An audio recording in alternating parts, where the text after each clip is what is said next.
Welcome to Radicalize Me. I recently gave a lead-off of Opposed Book Worship by Mao Zedong for my reading group, and I thought it would make a good video. I don't consider myself a Maoist, and this is the first full piece of his I've read, but I like a lot of what he has to say, and he's an important part of communist history. So let's do it. In Opposed Book Worship, Mao rails against those who speak out of turn and think they can solve difficult problems without extensive investigation. As the title suggests, Mao was concerned with the lack of real-world investigation and over-reliance on reading among his peers. While he specifically wrote this in response to some of his fellow Chinese communists in 1930, we can find relevant applications of his critique today. We certainly find leftists today who embody the problem Mao describes, but I also argue that modern debate fetishists of all classes, liberal education reductionists, and right-wing purveyors of ignorance exemplify it. Mao's concept of investigation was focused on seeking an exhaustive understanding of the problems or geographical areas the movement was working on. As an example, he said they had spent too much time organizing the countryside, but not enough in the towns, where they could learn more about how to address the, quote, urban poor and commercial bourgeoisie. As he described it, quote, "We have descended physically, but we are still up in the mountains mentally. We must understand the towns as well as the countryside, or we shall be unable to meet the needs of the revolutionary struggle." Mao emphasizes that we need to read books and learn theory, but warns against doing so at the expense of investigation. He mentions those who have read Marxist books, but still went on to stray from the revolution, while illiterate workers are often able to understand Marxism very well. This reminds me of some of the liberals I've been around for much of my life, many of whom were extremely successful students, but don't understand Marxism or can't accept Marxism no matter how many times it's explained to them. Meanwhile, workers who live the struggle often come to Marxist conclusions even if they don't know it. This 9/11, while watching a 1971 newsreel, which actually predates the original 9/11 by 2 years, oddly enough, about the labor conflicts that arose during the construction of the Twin Towers, I thought of this section from the Mao piece when the field reporter interviewed one of the steel workers.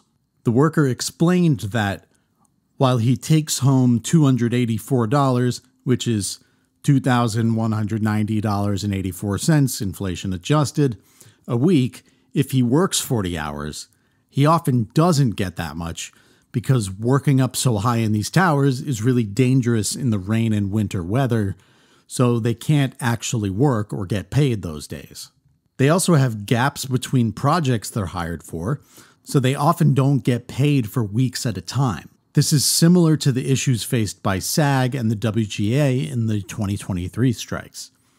The reporter asks what the worker would say to President Nixon and others who were saying the workers are paid too much, and he says, "They're not going in depth. They're not really looking into the situation. They're looking at it as a whole, as a whole industry." I don't know if that guy was illiterate, but he was a blue-collar worker who didn't seem to have like an academic analysis at his disposal, yet he described the contradictions effortlessly in 3 sentences off the top of his head, because he's the one there every day.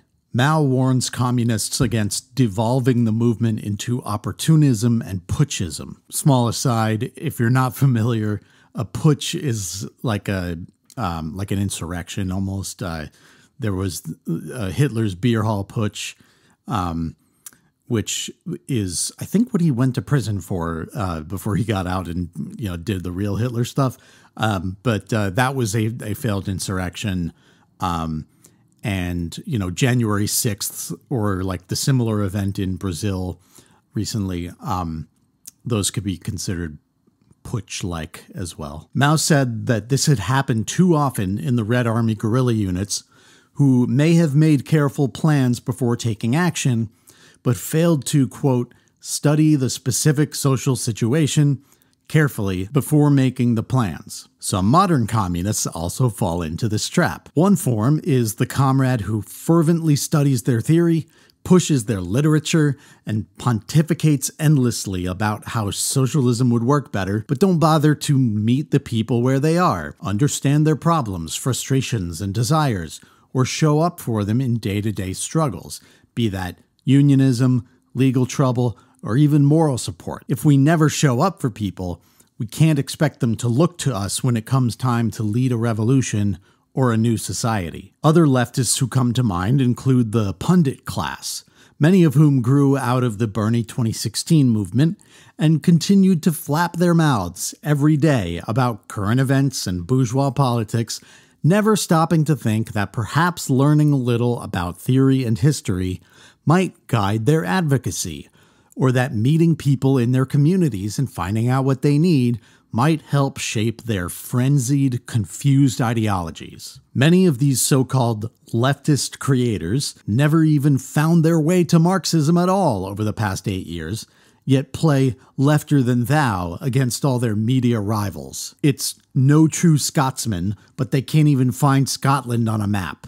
Reading theory is very important, as is leftist media, but so many of these figures lost their way and clearly never read or at least never internalized Marxism. As Mao says, quote, "The only way to wipe out idealism is to investigate the actual situation." These leftists, along with their liberal and reactionary counterparts, often fetishize debate, a form that has devolved so completely in US culture that it has almost ceased to serve any purpose at all besides ego trips for those involved. You offer a well-reasoned argument based in material analysis. The liberal or reactionary snidely dismisses it and repeats their inane talking points. What have we gained? Sure, a viewer may have seen that exchange and moved closer to your side. That's great.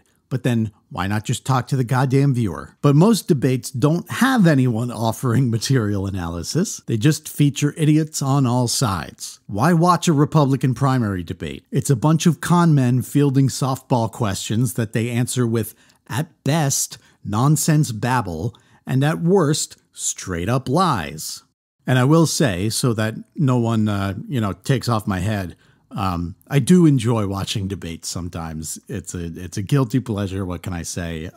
We can still be friends. We find a separate but related problem with liberal education reductionists who shout education or read or therapy with no further investigation. They have no deep understanding of why so many people in the US are uneducated or functionally illiterate or mentally ill, and often unable to go to a therapist. They also rarely see fit to interrogate what the education is teaching, what the people are reading, or what the aims of therapy even are. Even during the height of public education funding in the US, schools weren't teaching students to be class conscious. In 2020, Americans sought to decolonize their bookshelves in the wake of George Floyd's murder, lapping up the likes of Robin DiAngelo and Ibram X. Kendi, who went on to provide the sanitized corporate diversity training du jour. So clearly, just reading any old book won't do. And how many Americans have wondered why our mental health suffers so much, and while therapy, while it has its benefits, is part of a mental health system that focuses mainly on keeping you productive, rather than thinking about changing society. All of these modern problems I just detailed get at the heart of Mao's critique. In Section 5, he mentions that some of his comrades have done investigation, but, quote, "the method many of them employ is wrong." He gives the example of investigating the composition of the peasantry, where they, quote, "must know the number of owner peasants, semi-owner peasants, and tenant peasants, as well as the number of, quote, rich peasants, middle peasants, and poor peasants," unquote. So they can not only understand the tenancy relationships, but also the class or stratum. Mao stresses here in the crux of the piece that the correct method of investigation involves dissecting the social classes, understanding their interrelations, and therefore formulating, quote, "the correct tactics for struggle, defining which classes constitute the main force in the revolutionary struggle, which classes are to be won over as allies, and which classes are to be overthrown. This is our sole purpose." unquote. That last part is so important because it's here that Mao brings everything he's been saying back to its Marxist roots.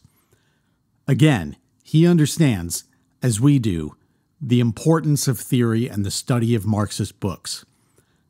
But like every notable Marxist, he adapted the concepts to his people's unique struggle and his time period, just as we must do for our people in our part of history. Thanks for watching. If you like what we do here, please like, comment, and subscribe to help out the channel, and check us out on Patreon if you're able to support. Bye now.